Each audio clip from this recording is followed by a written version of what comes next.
This week was a significant development when it came to public health and our children in America.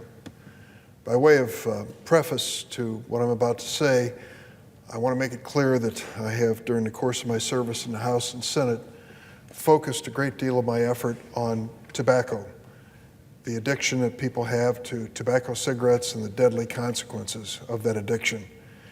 My family has been touched by it, as most have in America. I lost my father when I was in high school, 2 packs a day, lung cancer victim. We buried him at the age of 53, and I remember it to this day. But I'm not alone. Literally thousands of Americans, millions perhaps, have a similar story to tell. So from the beginning of my service in the House of Representatives, I started looking for ways to deal with this scourge of tobacco cigarette addiction. Many years ago, over 25 years ago, I introduced a measure which banned smoking on airplanes. And to my great surprise, it managed to pass the House of Representatives. Senator Frank Lautenberg of New Jersey was on the Appropriations Subcommittee with responsibility. He took it on in the Senate, passed it. We made it the law of the land, banning smoking on airplanes. I didn't realize, and I'm sure Senator Lautenberg didn't, that we had triggered a tipping point or a reaction that led to banning smoking in so many other venues. Ultimately, now we've reached a point now where no one would even consider walking into my office and lighting up a cigarette, even asking for permission to light a cigarette. It just is unthinkable. But 25 years ago, it was common. So things have changed. But what has happened is that big tobacco, having lost its marketplace position and lost its profitability, has moved to a new product, e-cigarettes and vaping. This company, Juul, which is the largest provider of these e-cigarette devices in the United States, has a huge stock ownership of tobacco companies. This is their new venue, their new approach. But much as with tobacco cigarettes, the vaping industry is counting on addicting children so that they can build their ranks, addicting teenagers. Tobacco cigarettes did the same with Joe Camel and Marlboro Cowboy, and now we see the same thing occurring when it comes to e-cigarettes and vaping. The Food and Drug Administration Commissioner, Dr. Gottlieb, the previous Food and Drug Administration Commissioner, really characterized it properly when he called it an epidemic. We now have 3% of American adults who are using vaping devices. 20% of America's teenagers and children using vaping devices. It's a new school year, and many of these students are heading off to middle schools and high schools with new backpacks and maybe new laptops and new lockers and new teachers and new classrooms, new friends, and a new addiction, the addiction of vaping. Vaping targets kids. They're introducing flavors that can be mixed with this vaping experience that appeal directly to children and teenagers in this country.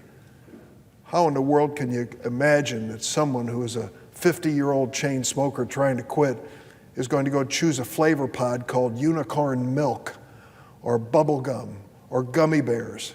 They're all out there. They're designed to lure children, and sadly, they are effective. For months now, I've been begging this administration and the Food and Drug Administration to do something about this epidemic. And until this week, they did little or nothing. But this week was a breakthrough. The Food and Drug Administration announced early this week that they were going to stop Juul from advertising that their vaping products were a safe alternative to tobacco cigarettes. The reason is obvious. We have hundreds and hundreds of vaping victims now showing up at hospitals. As of last night, the sixth victim in America died from a vaping experience.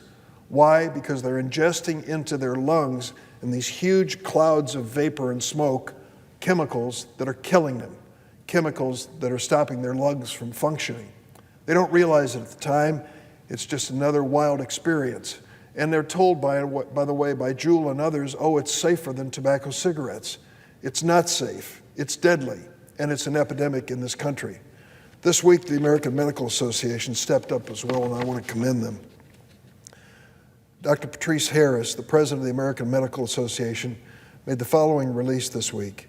quote, in light of increasing reports of e-cigarette-associated lung illnesses across the country, the American Medical Association urges the public to avoid the use of e-cigarette products until health officials further investigate and understand the cause of these illnesses. She goes on to say, the e-cigarette-related lung illnesses currently sweeping across the country reaffirm our belief that the use of e-cigarettes and vapings is an urgent public health epidemic that must be addressed. We must not stand by while e-cigarettes continue to go unregulated. We urge the U.S. Food and Drug Administration to speed up the regulation of e-cigarettes and remove all unregulated products from the market.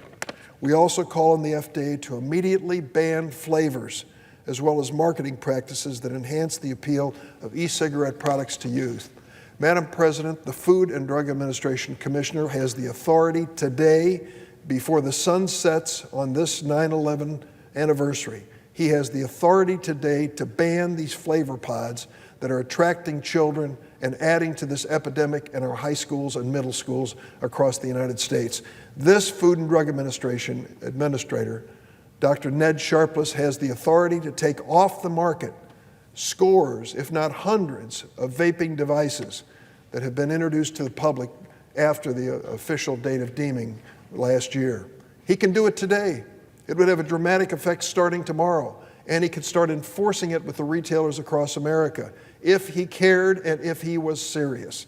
Now we have an opportunity to test him and to test this administration. Will they go the next step in warning America's schools, teachers, families, and children about this epidemic and the deadly consequences of ignoring it? Will they take these products off the market this week? That's my challenge to them. And every American parent who dearly loves their child and cares about their health, I hope will join me in this effort, urging this administration to take a decisive action to protect the kids across America. I yield the floor.